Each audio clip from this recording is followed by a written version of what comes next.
सब फर्जी है, इतनी भर्तियों में फर्जीवाड़ा हुआ है, उन सबको भेजो फिर घर। हमारे साथ क्या दुश्मनी है? अगर ऐसे आसानी से नौकरी लगती ना हम लोग बच्चों की, तो हर घर में ताबेदार रहते। बोले हमने 8 लाख के साथ क्या किया, 8 लाख वैकेंसी थी क्या? राजस्थान में एसआई भर्ती परीक्षा 2021 हुई। भर्ती में फर्जीवाड़े के आरोप लगे, आरोप लगाने वाले कोर्ट पहुंचे। इस बीच भर्ती प्रक्रिया चलती रही, कोर्ट में केस भी चलता रहा। जिन लोगों का सिलेक्शन हो गया था उन्हें नौकरी में नियुक्ति मिल गई। मगर सब जुडिस मैटर था तो फैसला कभी भी कुछ भी आ सकता था।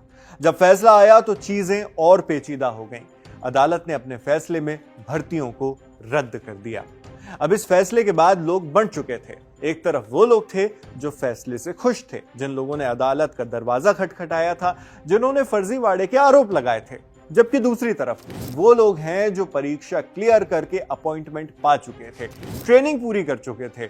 इन लोगों की नौकरी भी शुरू हो चुकी थी। ऐसे कई लोगों का अब घर की दीवार पर टंगी वर्दी देख रो रो कर बुरा हाल है। जब भी किसी भर्ती में फर्जीवाड़े के इल्जाम लगते हैं तो ये साबित कर पाना बेहद मुश्किल होता है कि हर एक चयनित अभ्यर्थी ही इस धांधली में शरीक है। कई ऐसे ईमानदार कैंडिडेट भी होते हैं जिन्हें सचमुच मेहनत और कठिन संघर्ष से सिलेक्शन मिलता है। मगर जब पूरी परीक्षा ही रद्द कर दी जाती है तो ये वैसा ही होता है जैसे आपको खाना चखा दिया, मेहनत का एक ही निवाला आप खा पाए मगर बाकी का खाना आपसे वापस ले लिया गया। गलती या गुनाह किसी का भी हो, पिसते मासूम लोग ही हैं। ऐसे परेशान कैंडिडेट्स में कई महिला अभ्यर्थी शामिल हैं। इन महिला यानी फीमेल कैंडिडेट्स के सिलेक्शन के बाद उनका अपॉइंटमेंट हो चुका था, ट्रेनिंग पूरी हो चुकी थी और फिर वो पुलिस थाने में अपनी जिम्मेदारियां भी निभाना शुरू कर चुकी थी। मगर अब वो इन जिम्मेदारियों के साथ साथ अपनी नौकरी भी खो चुकी हैं। भर्तियां निरस्त कर दी गई हैं और इन कैंडिडेट्स पर इसका बुरा असर पड़ा है। नियुक्त अभ्यर्थियों में गुस्सा है, कई कैंडिडेट्स रो रही हैं। इन्हीं इमोशंस के साथ कैंडिडेट्स प्रोटेस्ट करने निकले। प्रोटेस्ट के मौके पर आज तक से जुड़े पत्रकार विशाल शर्मा भी पहुंचे। वहां पर प्रदर्शन कर रहे युवाओं ने जो कहा वो आप भी सुनिए। हमें तो नहीं अंदाजा था कि कोई फर्जी भी हो सकता है क्या इसमें। हमारे साथ आराम से ट्रेनिंग कर रहे थे, एक साथ में एसओजी ने उन लोगों को उठाया। तो एसओजी जब इन्वेस्टिगेशन कर रही है, अभी भी इन्वेस्टिगेशन चल रही है, तो पूरी भर्ती को क्यों रद्द करना?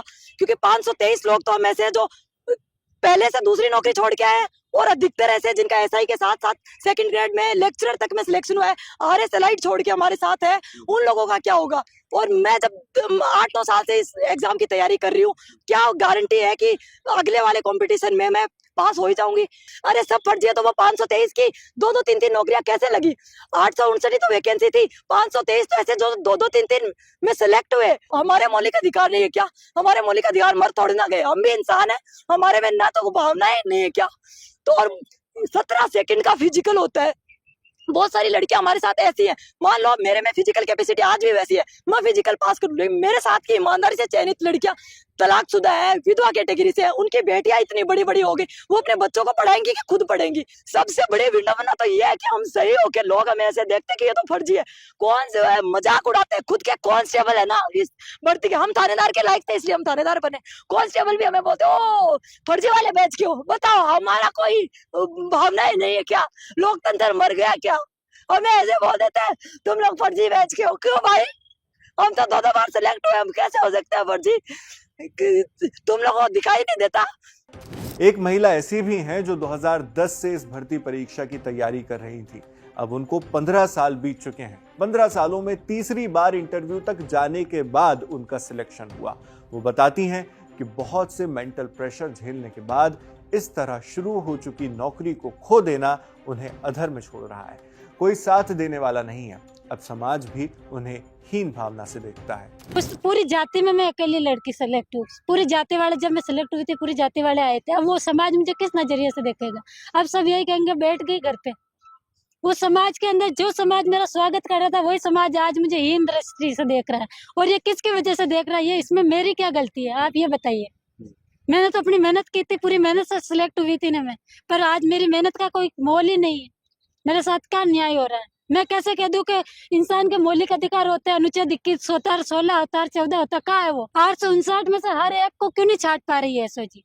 वो चाहे तो छाट सकती है, पर उस पर भी मुझे लगता है पॉलिटिकल प्रेशर है और इसलिए वो है ना अपना काम कर नहीं पा रही है। उसे अगर जो संस्था बनाई है उसको हर तरह के पॉलिटिकल प्रेशर से बाहर रह के उसको काम करना चाहिए और हमारे साथ में न्याय करना चाहिए। मेरी ये मांग है आपके माध्यम से। सबके अपने अपने तर्क हैं, अपनी अपनी वजहें हैं। कुछ ऐसे भी कैंडिडेट हैं जो पीएचडी तक कर चुके थे, मगर एसआई की जॉब से अपने लगाव के चलते वो इस प्रोफेशन में आए।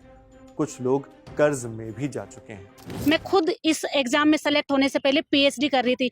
आज मेरे पास डॉक्टरेट की उपाधि है, पर डॉक्टरेट की उपाधि होने के बाद भी लोग मुझे ऐसे देखते हैं कि पता नहीं मैंने कौन सा बड़ा अपराध कर दिया है। मेरे मदर नहीं है, मेरे पापा से मुझसे नजरें नहीं मिलाई जा रही मेरे पापा से। किस कारण? केवल इसलिए क्योंकि हमने ये एग्जाम देने की गलती कर दी। जो लोग ये बोल रहे हैं कि 2025 में दोबारा एग्जाम दे के पास हो जाओ, क्या आप ये अनुमान लगा सकते हैं कि जो लोग लगातार लाइब्रेरी में बैठकर इतने इतने घंटे पढ़ाई कर पा रहे हैं? हम लोगों ने ट्रेनिंग में, हमें न्यूज़पेपर पढ़ने तक का टाइम नहीं मिलता था। हम 3 बजे उठ कर फायरिंग में जा रहे थे। हमने पढ़ाई बिल्कुल छोड़ दी थी।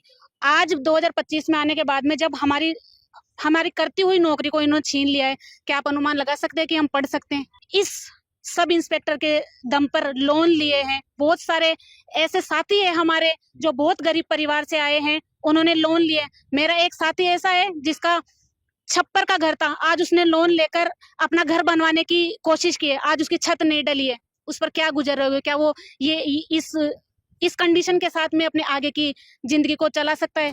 स्वाभाविक बात है, जब आप गरीबी की मार झेल कर आते हैं तो जैसे ही आपको एक उम्मीद नजर आती है, आप कोशिश करते हैं कि अपने हालात बदलें। बेघर लोग अगर सरकारी नौकरी मिलने पर वैध तरीके से लोन लेकर सिर पर छत लाने की जद्दोजहद करें तो कुछ गलत नहीं है, मगर जब जिस नौकरी के भरोसे घर बनाने का लोन लिया हो वो नौकरी ही आपके हाथों से ले ली जाए, तब क्या स्थिति होगी, इंसान पर क्या गुजरेगी, इसका शायद हम और आप में से कई लोग ठीक से अंदाजा भी नहीं लगा पाएंगे। ऐसे बहुत से अपने अपने परिवेश से जुड़े अलग अलग दर्द हैं इन एसआई कैंडिडेट्स के, जिन्हें जिम्मेदारी सौंपकर वापस ले ली गई है। ये महिला सब इंस्पेक्टर्स अपने यही दर्द बयां करते हुए पूछ रही हैं, हमारा क्या कसूर था?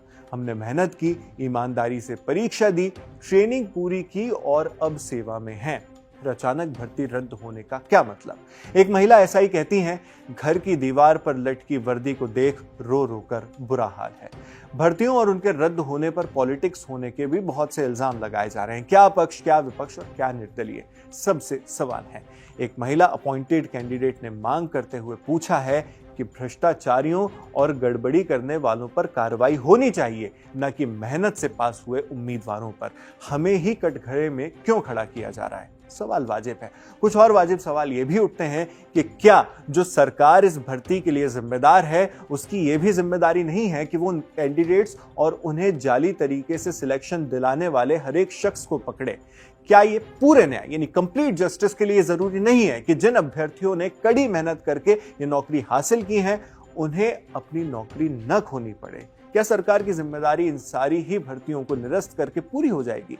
सरकार पूरा इंसाफ देने के लिए क्या करेगी? अब ये बड़े और गंभीर सवाल हैं जिनके जवाब अब ये अभ्यर्थी तलाश रहे हैं। आप इस पूरी खबर पर क्या सोचते हैं, हमें कमेंट बॉक्स में लिखकर जरूर बताएं। मैं हूं शेख नावेद, देखते रहिए दी लंदन टॉप।